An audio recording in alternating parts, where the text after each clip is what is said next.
was 10 when I started the whole goalkeeping thing, and I was at a camp at UB, and the coaches said, we need volunteers for goalkeepers, and I said okay, and I did it, and at the end of it they gave out teddy bears to the kids that volunteered for goal, and I was young, so I was like, oh my gosh, cool, teddy bear, like let's try this thing out, you know. But basically after I started getting into the position, my coach that trained me throughout my whole career found me, and he said, hey, do you want to do some training? And my parents said sure, and that's how we started it. So that's how I began being a goalkeeper.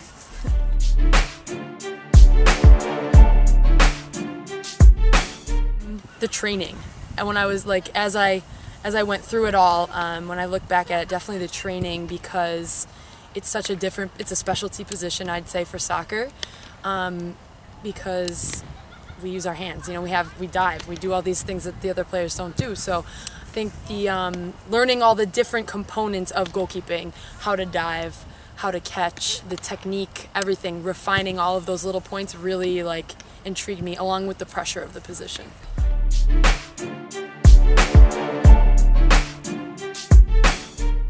Like a freshman in high school, I guess you could say, for a time, but I knew, like, at the time I was involved with ODP and Olympic Development Program.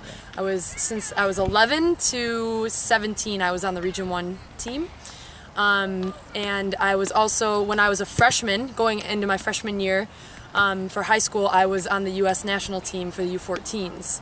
So I was like really into it, and I was getting letters from UCLA, from Notre Dame, from all these getting recruiting letters, and then I really started to think, wow, you know, like I want to play in college. You know, it's a thing. It's what I've been working for. So.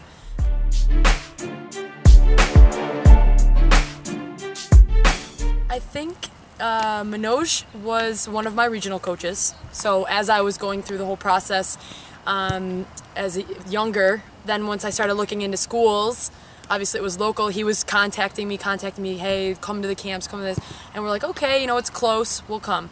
And then we started talking and this and this and that, and I saw the campus, and I loved the campus. I'm sure you hear that all the time. Like, I think just the distance and everything, and the team also felt like a family. So I think that's really how, and I just didn't really want to go to a big school, to be honest.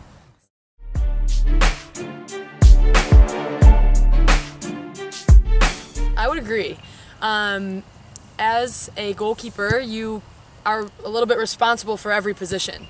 So you should know a lot about your defense. You should know a little bit about your forwards, maybe more about your midfield, and be able to give them the right sort of information. So I think, and as a leader position, a coach being a leader position, I think it kind of, you know, goes together. So growing up as a goalkeeper, I'm a little bit louder, I talk a lot, you know, and coaching, it's a leadership position. You have to talk a lot and give information and everything. So I think it definitely goes hand in hand.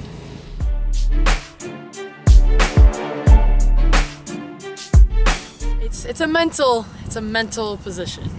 And growing up, my coach always told me, you know, you have to get the next ball. So if you let one in, goals are going to happen. Get the next ball. Or if you drop a ball and it's not perfect, get the next ball. You know, like every single one. And once you start saying to yourself, get the next ball, get the next ball, get the next ball, you build up your confidence. So if one goes in, your team looks back at you. If you got your head down, they're going to put their head down. So it's one of those positions where you have to be strong mentally all the time.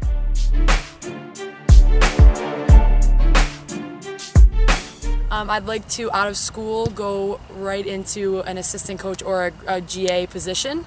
At a bigger school, I think, definitely. At a good program, somewhere where I can learn from the coach. Somewhere where I can really like get in with the coach and really learn a lot from them. So anywhere, really. We'll see.